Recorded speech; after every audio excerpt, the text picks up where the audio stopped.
Good afternoon, everyone. Hopefully everybody's awake after lunch, but Rok will definitely keep us awake. So I'm Caroline Issa. I'm the CEO and fashion director of Tank in London, and I'm so excited to have Rok here because he doesn't do this a lot. So we're very privileged to get his perspective. And maybe I'll just read a small bio so that you have a little bit of background if you're not already familiar. Rok was born in Seoul, South Korea, and raised in Austin, Texas, and studied women's wear at Central St. Martin's in London. He later won the first prize at the Central St. Martin's Graduation Collections competition and was scouted by Phoebe Philo herself to work for her team at Celine.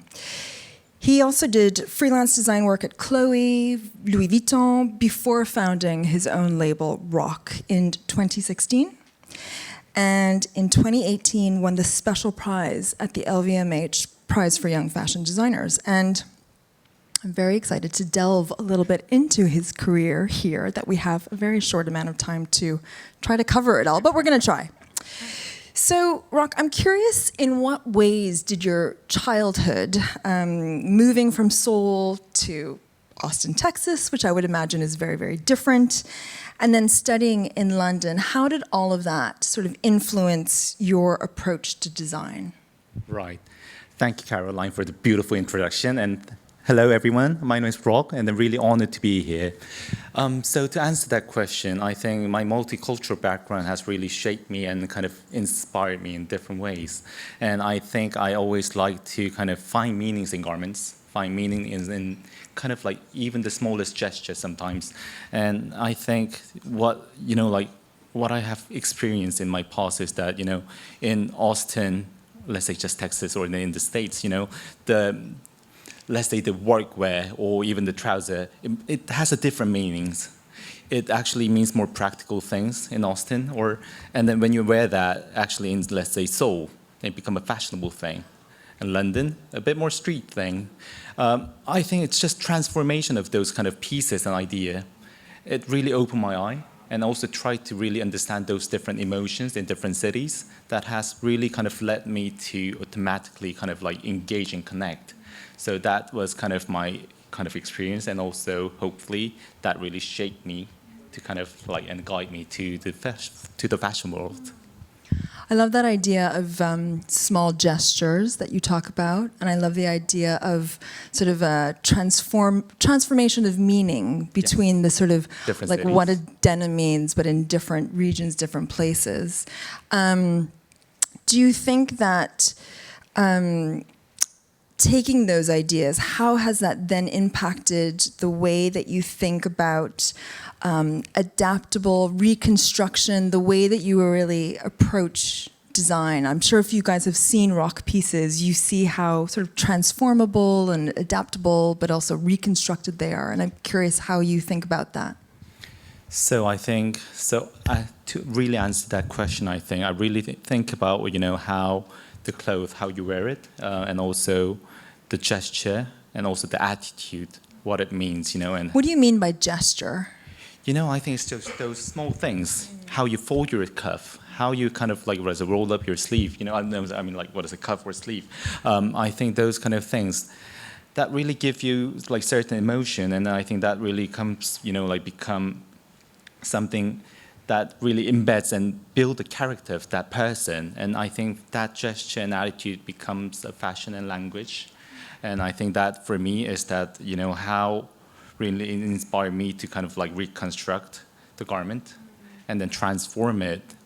I don't know whether that's going to answer my question, but then still, for me is that, that kind of like, different kind of like attitude and observing people and taking into the garment that really kind of inspired me and shaped to kind of like, construct the garments. And we're going to talk about how you translate that for other people soon. Sure. But I think maybe to give you guys a good example, I think the way that Rok treats a trench coat, for example.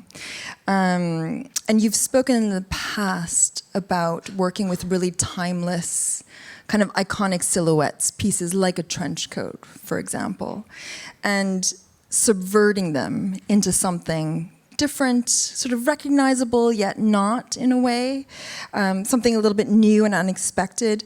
And I'm curious how you think about merging or where this intersection of like the traditional versus the very contemporary, like how do you balance that in today's climate within your collections? So I think, I love working with some of the garments that has the traditional values. So like Caroline said, the trench, or it could be a denim, or kind of like a really men's blazer as well.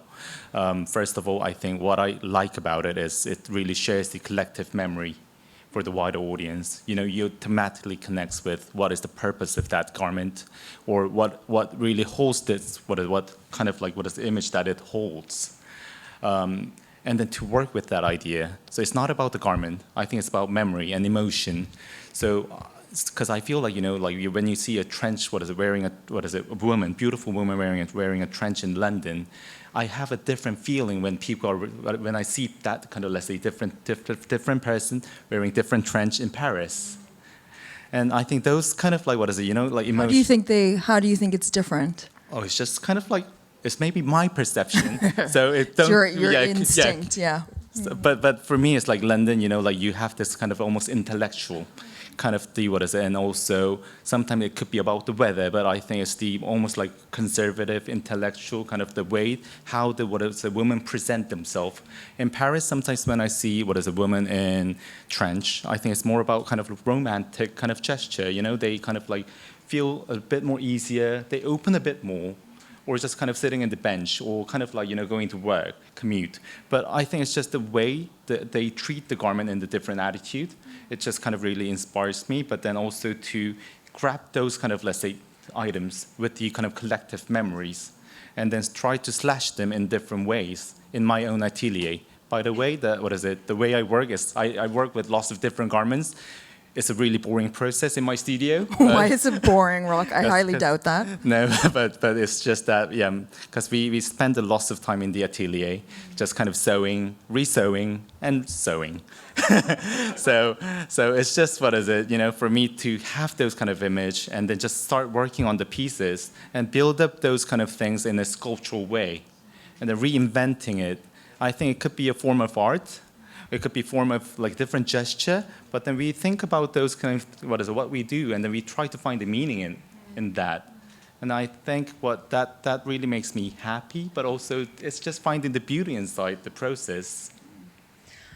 One, I'm really glad that you still find the joy because you've been doing it for quite a while. That's really important as a designer, not to get bored, still to find the joy. But also, I love the idea of so your atelier is like an R&D, a studio where you're constantly sort of researching and sewing, unsewing, sewing, slashing, subverting, making new out of old, right? You can pretty much say that. It could look like a vintage store, but at the same time, we try to really be very handful. Yeah. It's very much artisan process, and we like to chop and slash and resew and try to kind of redefine the ways that we construct the garment. I'm very much I love to study about the method or sewing techniques, and then I spend most of the time just trying to learn new things. I'm still learning every day, but do you find that you're still learning every day? Yeah, of course. Even in the craft of what you do? Yes, I think so. That's good to hear. Okay, yeah, good. because I think it's just everybody have a different way of working, and I encounter different people, and then I think the way that we treat the garment is different. Everything, there's a new innovation too. So of course, from classic tailoring to the newest technology, waterproof garment. I think I try to learn and try to adopt that into kind of our own language. Yeah. I think it's interesting that you speak about a design approach that's incredibly artisanal. Yes. Even though there are commercial realities that you have as an independent brand, working with wholesalers, e-commerce, etc. And I'm curious how you balance the idea of merchandising, commercializing the sort of R&D that you do in the lab into pieces that you can then deliver to your partners around the world.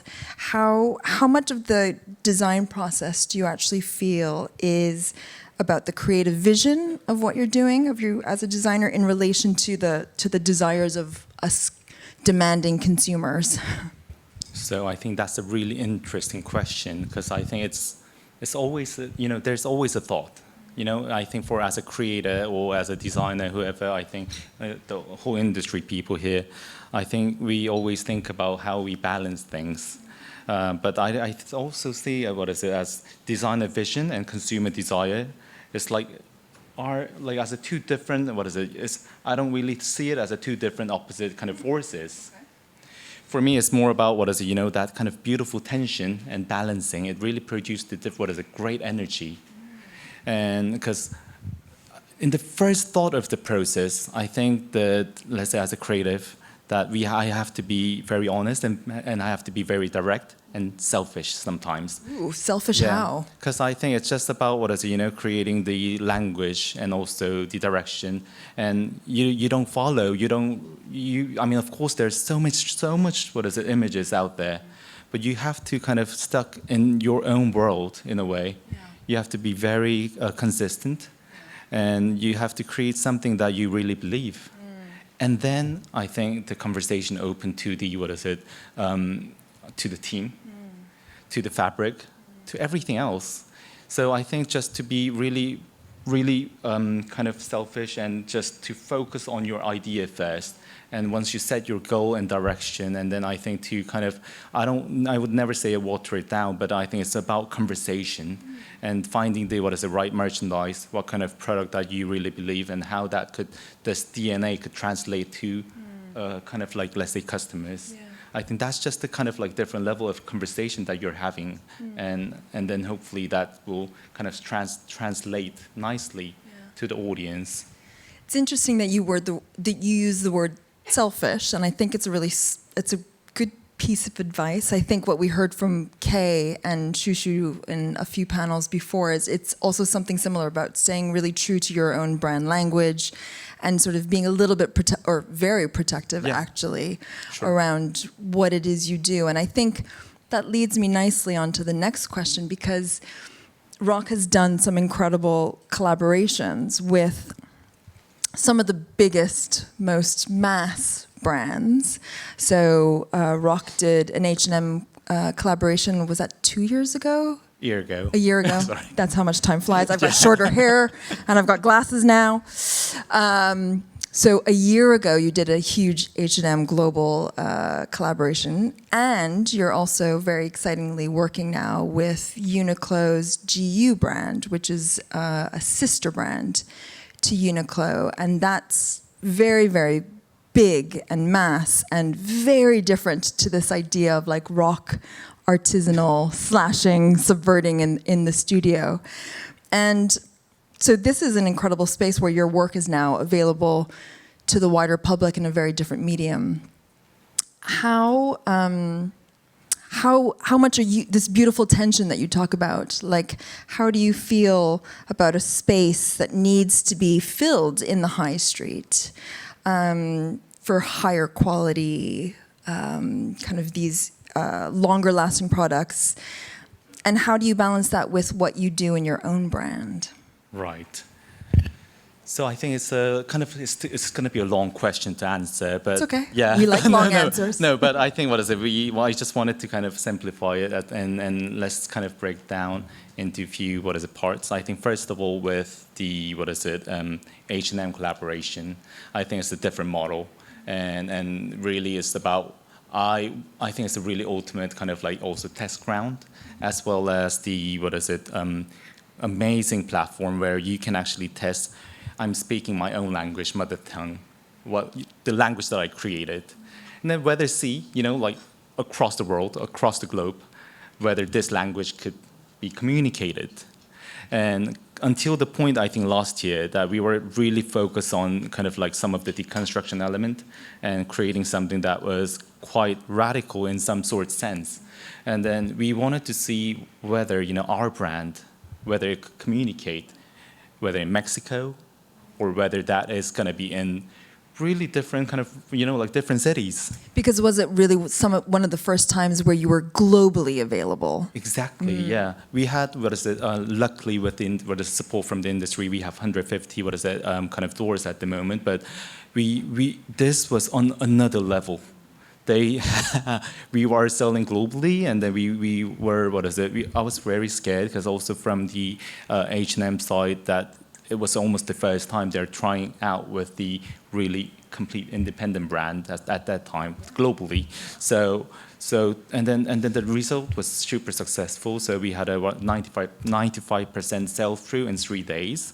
In 3 days. In 3 days, Not yeah. bad. But then most of the major cities, everything was kind of sold out immediately. But then, I mean, very, very thankful for that kind of result. But also after that, really gave me a really different perspective, and kind of, let's say, kind of more confidence in my own language. It's not about the, not only for the art and design, but I think just to sharing those kind of, let's say, joy and happiness, what I love, what I believe, and then sharing that. I think that was just one of the kind of really opening, kind of like eye-opening experience for me.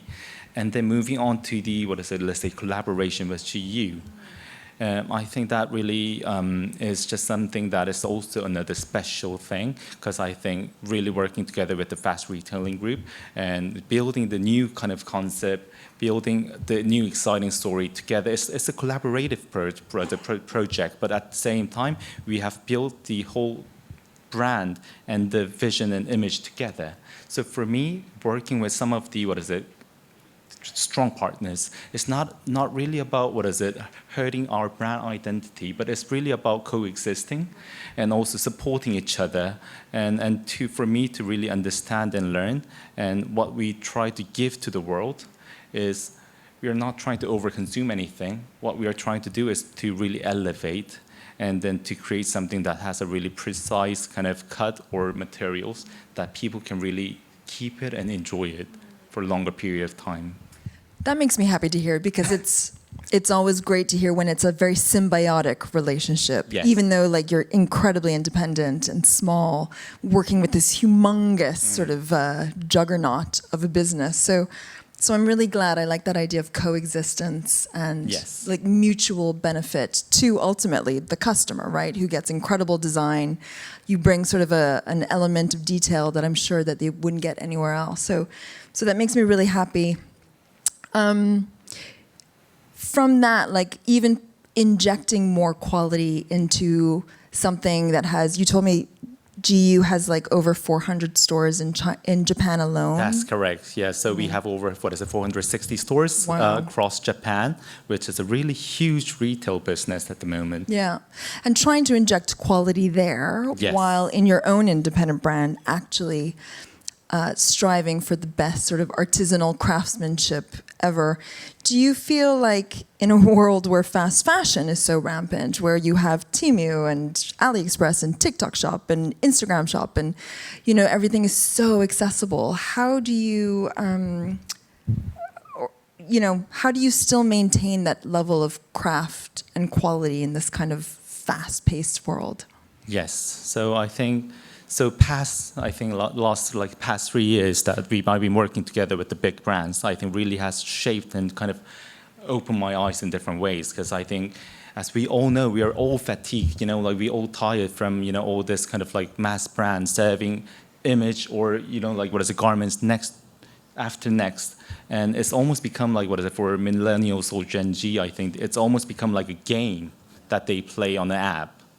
And what I feel is that the cultural level or the, the consumption, it has really accelerated, and the consumer doesn't really have that much emotion on the clothing. But what I have really, I started working with the fast retailing group about 2 years ago. We started working very closely with Mr. Yanai-san, and then I seen him and we talk about it.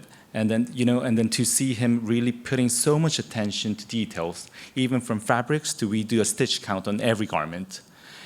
Color, everything have to be kind of precise and perfect. And then we spend hours and hours and hours, and then we have like, really about 3,000 to 4,000 people just working on the floor together for a same goal and vision. And I think this kind of like precision and what we are doing things together, and then there was a meaning for it. We want to make things perfect. We want to create a meaningful items for people to have and enjoy in their wardrobe and in their life, actually. So this, for me, is a meaning. And then, when you buy a cloth, it's perfect. You can keep it for a long time.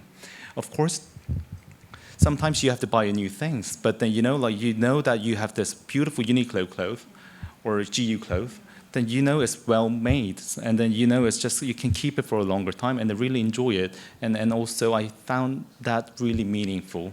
So when we spend more time focusing on the how to make this brand and also the storytelling beautiful, and also to share this joy in a bit more accessible way, that has really kind of opened my eyes and vision.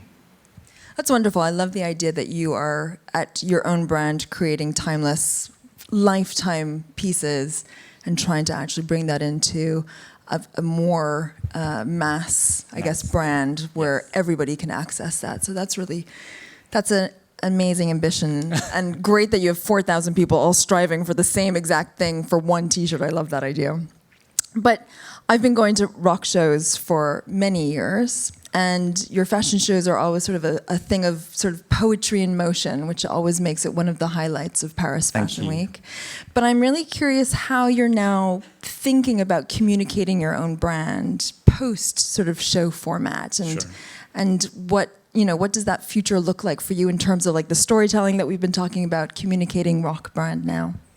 So I think I've been thinking about a lot, actually, and then we as a team, or and also in the industry, that we think about what is the traditional kind of value, what is the traditional system, and also but also as myself as a designer, what kind of thing that I wanted to pursue. And sometimes I often think that when I'm designing for the collection, it's almost like writing a diary of your own. Just kind of feel whatever that your emotion you're feeling, you're writing it down and then try to kind of visualize it. But then I think when it comes to the wholesale systems, or when it comes to the editorials, it's not really exactly the same narrative that is translating to the customers. And I think that kind of the system for me has become a little bit more tiring. But at the same time, of course, that we respect and work, because there are some of the really beautiful partners with the beautiful taste who have been supporters of our brand. So thanks to them that we are in this position. But at the same time, that we really wanted to kind of give this a chance, and then try to explore and share whatever that we can build, like almost a 360 kind of customer experience.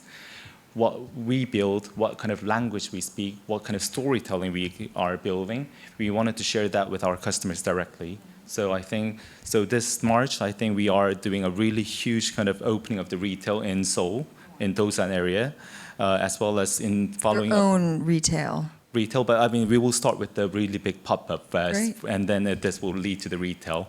And in June, I think in Tokyo, we'll be also opening a retail and pop-up. So I think this is kind of the next step, but we are really excited and kind of like focusing our idea on it. Because this is the first time you'll be able to tell your story in its entirety. Exactly. On a previous panel, someone have mentioned it as well, but then you can really share some of the the things that I love to the customers. Great. I'm sure they'll love it too. Yeah.